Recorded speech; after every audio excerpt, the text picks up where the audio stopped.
बोलती पुस्तके. ज्यांना वाचनाचा नाद त्यांना बोलती पुस्तके घाली साद.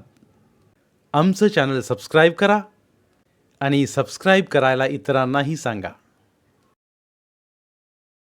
अंधाराच्या पारंब्या. प्रकरण 5. भाऊराव कधी एकदा कचेरीतनं घरी येतात असं राधाला झालं होतं. तिला सगळीकडे उदास उदास वाटत होतं. शरीराला शीन आला होता. तोंडाची चव कडवट झाली होती. घरातलं कोणीतरी गेल्यावर सुटकाच्या दिवसात मनाला मलिनपणा यावा तसं काहीसं झालं होतं. संध्याकाळच्या मालवणाऱ्या प्रकाशात तर तिचा जीव अधिक चुटपुटल्यासारखा होत होता. म्हणून ती अंगणात आली. तुळशीपाला टेकून भाऊरावांची वाट बघू लागली. तेवढ्यात दूरनं घोड्यांच्या टापांचा आवाज आला. म्हणून ती लगबगीनं आत गेली. बॅरिस्टरांनी पाहू नये म्हणून. पिंपळाखाली बगी थांबली. राधा पडवीच्या खिडकीतनं बघत होती. बगीतनं बॅरिस्टर उतरले आणि पाठीमागनं भाऊरावही उतरले. तिला आनंद झाला, तेवढंच आश्चर्यही वाटलं. तुम्ही बगीतनं कसे आलात? भाऊराव आत येताच तिनं लगबगीनं विचारलं. मी नेहमीप्रमाणे चालतच येत होतो. या इथं वळणावर भेटली बगी. बॅरिस्टर म्हणाले चला. बसलो. भाऊरावांनी कोट टोपी काढून खुंटीला लावली आणि राधाकडे निरकून पाहिलं. त्यांना संशय आला. ती भेदरलेली घाबरली दिसते आहे. तू अशी का दिसते आहेस? त्यांनी निरखून पाहत विचारलं. कशी? भेदरलेली, भ्यालेली. छे छे काय? कोणी आलं होतं? कोण? नानासाहेब, बाळासाहेब. का? ती वेडगळ मंडळी. भाऊरावांनी पायावर पाणी घेतलं आणि तोंड धुतलं. छे, मग अशी का दिसतेस? तुम्ही आत चला, चहा ठेवते. पाठ वळवून ती आत गेली. जाता जाता उंबरट्यावर ठेचाळली. मागोमाग भाऊराव स्वयंपाक खोलीत आले. स्वयंपाक खोलीत त्यांनी पाऊल ठेवताच ती पटकन मागं वळली आणि दोन्ही हात भाऊरावांच्या गळ्यात टाकून रडू लागली. अगं अगं पण झालं काय? भाऊरावांनी तिची पाठ थोपटत विचारलं. मला मला जवळ घ्या, मला भीती वाटते मला. ती भाऊरावांना अधिकच बिलगली. कसली कसली भीती? आज दुपारी मावशीबाई आल्या होत्या बसायला. त्या काही बोलल्या का तुला? तिला घरच्या लोकांनी सोवळी कशी केली ते सांगत होत्या त्या. तिच्या एवढंच ना? मग त्यात कसलं घाबरायचं? भाऊरावांनी सुस्कारा टाकला. त्यांना सुटल्यासारखं वाटलं. आता राधीचं हसूही आलं. तिला सोवळी केली यात घाबरायचं कसलं? अशा कित्येक बायका सोहळ्या होतात. अजूनही राधा भ्यालेलीच होती. आपल्याला तिनं अधिक जोरानं आवडलं हे भाऊरावांच्या लक्षात आलं. काही क्षण ते तिला तशीच जवळ धरून शांतपणे उभे राहिले. पाठीवरनं हातानं थोपटत राहिले. एवढं सांगायला कशाला आली म्हातारी? असं भाऊराव वैतागानं म्हणाले. त्या तशा फार म्हाताऱ्याही नाहीत. 40-45 असतील. चल. होय, 7व्या वर्षी हे असं झालं. पण दिसतात किती म्हाताऱ्या. खाण्यापिण्याची आबाळ करतात म्हणून. असू दे, तू फक्कडसा चहा कर बघू. आपण कशाला सगळ्यांचा विचार करायचा? आणि ही काय गावात एकटीच बुडकी आहे?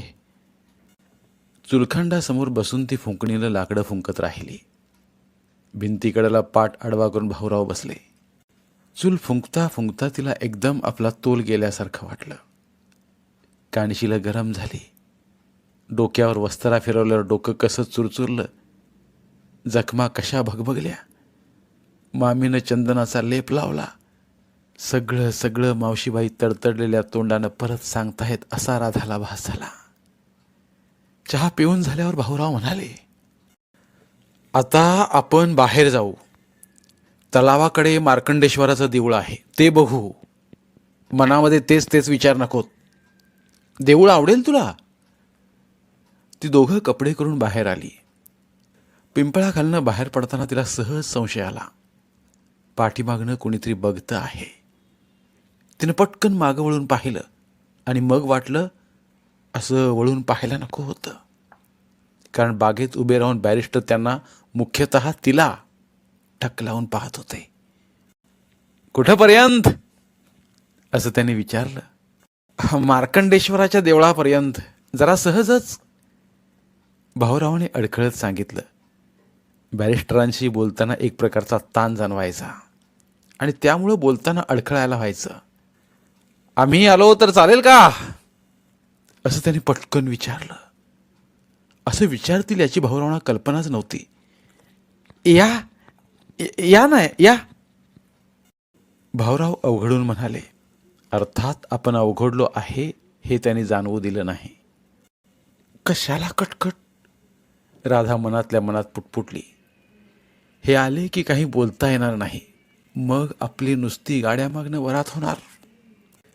चला ना या, खरंच या, असं भाऊराव पुन्हा म्हणाले, मनातनं. आलेले नको असतानाही. थँक्स, नको नको नको, तुमच्या प्रायव्हसीत तिसरा नको. 3 अ क्राऊड. या हो, कसली प्रायव्हसी आणि काय. नो नो, मलाच भान राहिलं नाही. येऊ का असं मी विचारायलाच नको होतं. I made a mistake. You please go ahead. ती दोघं जायला वळली. तेवढ्याच भाऊरावांना वाटलं देवासाठी 4 जास्वंदीची फुलं न्यावीत. 2 फुलं घेऊ का, त्यांनी विचारलं. तेच मी म्हणणार होतो, असं म्हणत बॅरिस्टर पुढे आले आणि म्हणाले, वहिनींच्या डोक्यात टवटवीत फुलं हवीत. Wait a minute, I will give you freshness. त्यांनी नुकतीच उमलली 3-4 गुलाबाची फुलं तोडली आणि भाऊरावांच्या हाती दिली. इन इंग्लंड ही फुलं मी तुमच्या हाती दिली असती तर तुम्हाला आणि वहिनींना दोघांनाही ते मॅनरलेस वाटलं असतं. But after all this is our great India, असं बॅरिस्टर म्हणाले आणि मोठा विनोद झाल्यासारखे मोठ्यानं हसले. त्यातली 2 रंगीत फुलं भाऊरावांनी राधाच्या पुढ्यात केली. तिनं ते आपल्या आंबाड्यात माळली. बागेच्या फाटकावर दोन्ही हात टेकवून बॅरिस्टर तिचं ते फूल माळणं मागणं बघत होते. ते तसे बघत असतील असं राधाला खात्रीपूर्वक वाटत होतं. ती रस्त्याला लागली तशी हलकेच म्हणाली, माझ्या लक्षातच राहिलं नाही. काय काय ते, मी मागं वळून बघायलाच नको होतं. म्हटलं आता सोबत येतात की काय.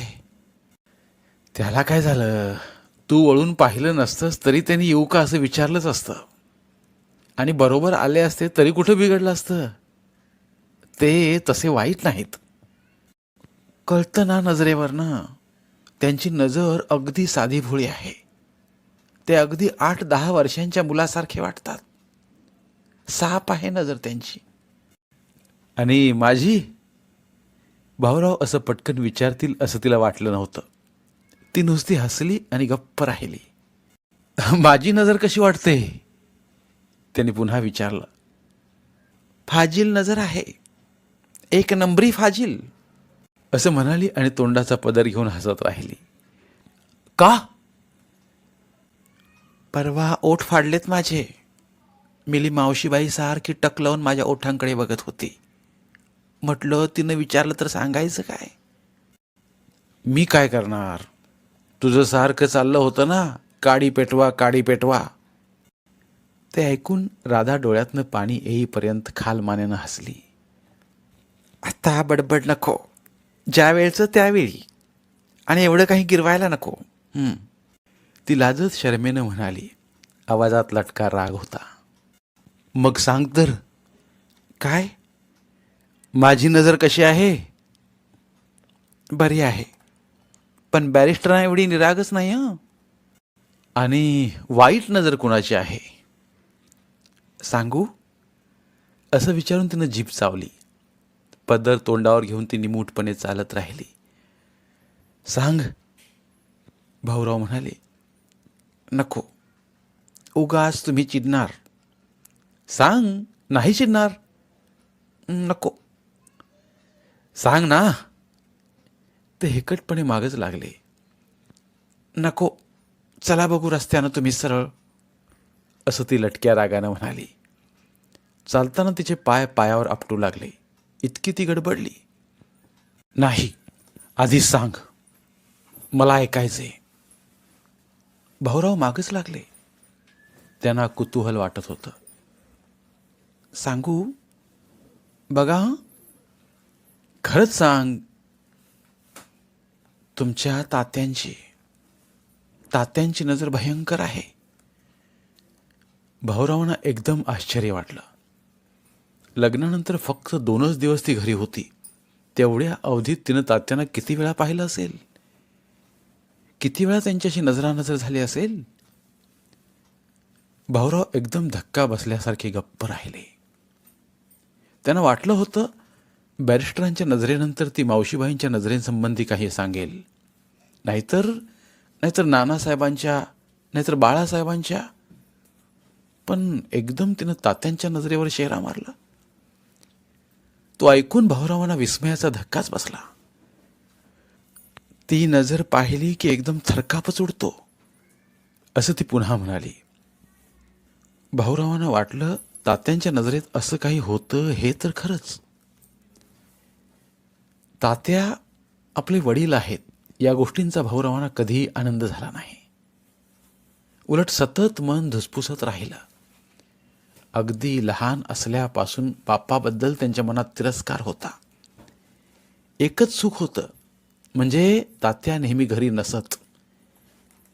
अधिक करून घरी नसतच ते. घराच्या 4 खोल्या आणि 1 पडवी, त्यातल्या 2 खोल्या आणि अर्धी पडवी गावातल्या पोस्टमास्तराला कायम भाड्यानं दिल्या होत्या. उरल्या 2 खोल्यांत ते राहायचे आणि वापरात अर्धी पडवी. आईच्या मृत्यूनंतर सगळ्याच खोल्या मास्तराकडे गेल्या. 1.5 वर्ष भाऊराव मास्तरांकडे जेवायला होते. नंतर तात्यांच्या मारपीटला कंटाळून पळाले ते परत आलेच नाहीत. परत मुक्कामाला आले ते लग्न करून. तात्या काय करीत याचा कोणालाच पत्ता नव्हता. पण त्यांचा नाटक कंपन्यांशी संबंध होता. अधूनमधून नाटकांचे खेळ ते लावायचे आणि पैसे करायचे. नाटकात काम करीत नसत, परंतु पोशाख नाटक्यासारखा होता. पायघोल धोतर, वर शर्ट आणि कोट, गळ्यात एक उपरणं, डोकीवर उंच फरची टोपी, लांब मानेखाली वाढलेले केस. कुठं 4 घटका बसले तरी टोपी काढून गुडघ्याला लावायचे आणि मानेला एक हिसका देऊन केस मोकळे करायचे. प्रकृती आडदांड आणि दणकट होती. पाय फाकून चालण्याची सवय वाईट होती. मांड्या प्रमाणाबाहेर पुष्ट होत्या. कुस्तीपूर्वी मांड्यांवर थाप मारण्यासाठी मांड्या उचलाव्या तशा उचलून ते चालत असत. दिसताना ते वाईट दिसे. कुणाबद्दल वाईट बोलताना सुद्धा घेतो मांडावर, असं ते पटकन बोलत आणि मांडीवर आवाज काढून थाप मारीत. त्यांच्या पाशी चांदीची एक काडी होती. त्या काडीने ते डोळ्यांत सुरमा घालीत, मिशीला मेन लावून पील देत. बसल्या जागी काहीतरी गुणगुणत आरशात बघत. कोटाच्या आतल्या खिशात एक छोटासा आरसा होता. त्या आरशात मान वाकडी करून ते सतत बघत बसत. हिण्याचं अत्तर टाकून कानाच्या पाळीत कापसाचा बोळा अडकवलेला असे. त्यावर हात फिरवून हात नाकावर ओढायची सवय. रोज रात्री ते पिऊन यायचे. डोळे लाल बुंद व्हायचे.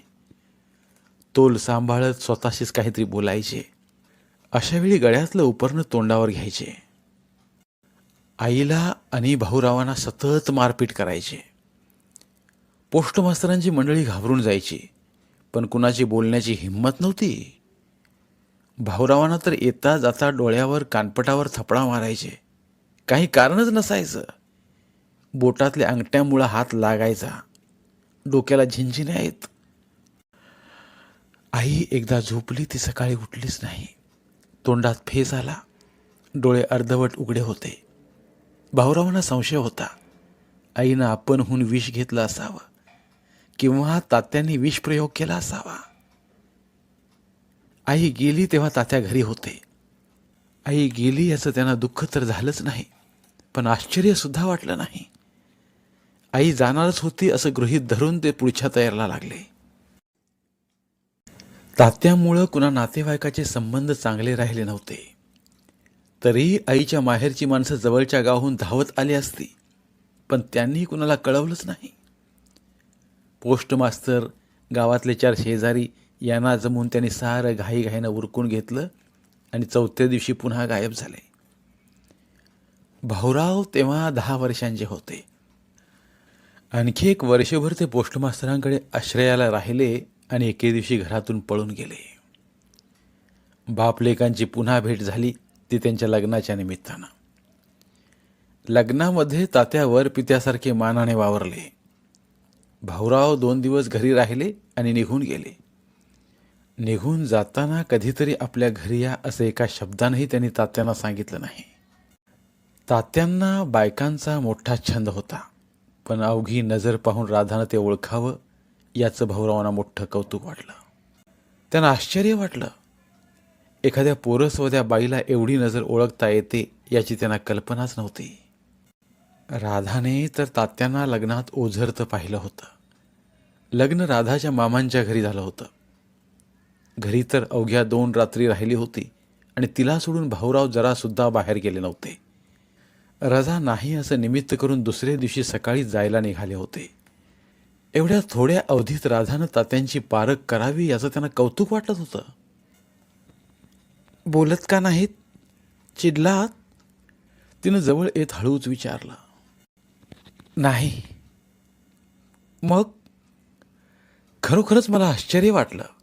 एवढ्या अवधीत तू तात्यांना बरोबर हेरलंस. बरोबर आहे माझं? अगदी बरोबर. कसं ओळखलंस तू? हलकट नजर चटकन लक्षात येते. म्हणूनच मी गावाबाहेर दूर नोकरी धरली या. आधीपासून मी त्यांना बजावून ठेवलंय इथं यायचं नाही म्हणून. का? नाही त्याने यायचं. त्यांनी मला जन्म द्यावा याचं मला दुःख होतंय. मला नक्की सांगणं कठीण आहे. मी तर 10 वर्षांचाच होतो, पण मला संशय आहे माझ्या आईला त्यांनी मारली असावी. ती दचकली, एकदम बिलगल्यासारखी जवळ आली. का? तिनं विचारलं.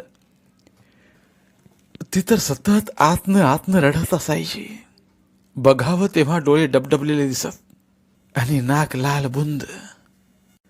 काही वेळ दोघंही काही न बोलता चालत राहिले. काहीही न बोलता दोघंही टेकडीच्या पायऱ्या चढून मार्कंडेश्वराच्या मंदिरात आले. पायऱ्या चढून ती दमली होती. तिला श्वास लागला होता. बोलता येत नव्हतं, पण भाऊरावांना मात्र जरासा सुद्धा दम लागला नव्हता. ती मनात म्हणाली, त्या बापाचा लेक, त्यांची तब्येत तशी यांची, त्यांची चाल तेवढी वेगळी. ती एकदम गालात हसली. हसलीस का? त्याने विचारलं. मला एवढा दम लागला, पण तुम्हाला काही नाही. म्हटलं त्याच बापाचा लेक. ती पुन्हा हसली. खरं आहे, बापाकडून मी काही घेतलं असेल तर तब्येत. मी असं म्हटलं म्हणून तुम्हाला राग नाही ना आला? असं म्हणून ती त्या अंधारात भाऊरावांच्या जवळ आली आणि दात चावत लाडीकपणे तिनं त्यांच्या हाताला कडकडून चावा घ्यावा तसा चिमटा काढला. छे, उलट तू त्यांना बरोबर ओळखलंस याचं मला बरं वाटलं. असं म्हणून ते समोर कुठेतरी बघत राहिले. देवावर फुलं ठेवून ते दोघंही पायरीवर बसले. सुरेख गारसा वारा येत होता. टेकडीच्या पलीकडे दूरवर एक भला मोठा तलाव होता. तलावाच्या एका काठाला तुरळक दिवट्या पेटलेल्या दिसत होत्या. तेवढ्याच दिसत होत्या. दुसरं काहीच काळोखात दिसत नव्हतं. त्या दिवट्या कसल्या आहेत? तिने विचारलं. तिथं चणे, भजी आणि भाजलेले मटणाचे तुकडे मिळतात. शी शी काय? तात्यांना मी इथं येऊ देईन तर यावेळचे तात्या तिथं बसलेले दिसतील. का? तिथं दारूचा गुत्ता आहे. तिथं घाणेरड्या बाया सुद्धा जमतात म्हणे. असू दे, चला निघूया आपण. दोघांनीही मार्कंडेश्वराला नमस्कार केला. संतपणे एक एक पायरी उतरायला सुरुवात केली. काळोखातनं ती दोघेही चालू लागली. रस्ता अनोळखी असल्यामुळे ती अडखळत होती. आपलीच पावलं तिला ऐकू येत होती आणि भीती वाटत होती. काहीतरी बोलत राहावं म्हणजे मग भीती वाटणार नाही असं तिला वाटलं.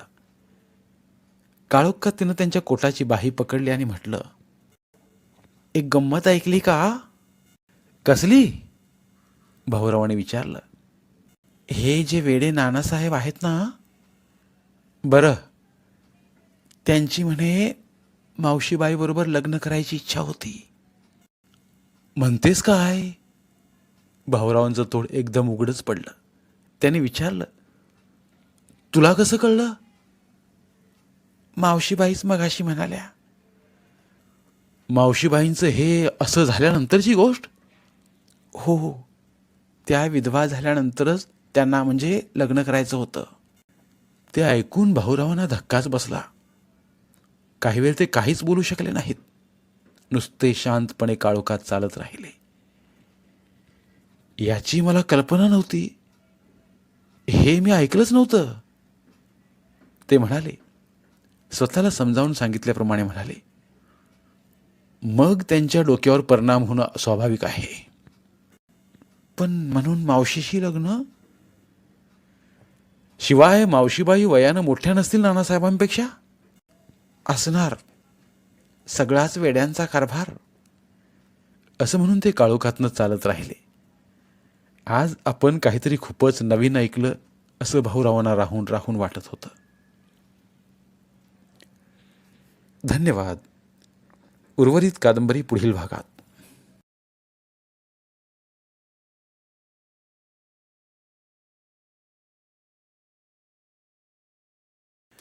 धन्यवाद.